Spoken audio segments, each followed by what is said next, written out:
Non, boire de l'eau glacée en pleine canicule, c'est pas une super idée. Bien t'hydrater, c'est important pour ta santé et pour tes performances, et je vais te donner les clés pour bien y arriver. Et bien sûr, on va parler des électrolytes en fin de vidéo, donc reste bien jusqu'au bout. D'abord, j'enfonce une porte ouverte, bois de l'eau.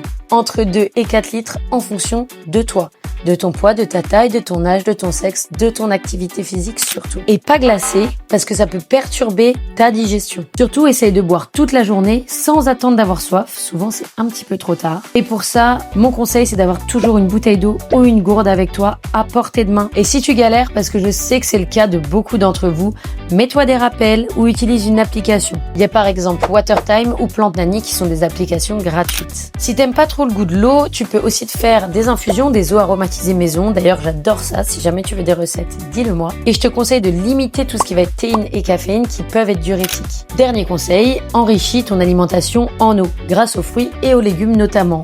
Pour faire simple, tu as par exemple les concombres et la pastèque. Si tu veux plus de conseils simples, santé et performance, abonne-toi. Fais surtout attention aux boissons sucrées et à l'alcool qui peuvent faire l'inverse et te déshydrater. On arrive au bout. Si tu es un sportif d'endurance ou que tu as un métier physique en extérieur ou que tu transpires beaucoup, à ce moment-là, tu peux ajouter ponctuellement des électrolytes dans ton eau. C'est pas indispensable du tout si t'es pas dans un de ces 3 cas-là. Finalement, l'hydratation, c'est simplement du bon sens et des bonnes habitudes.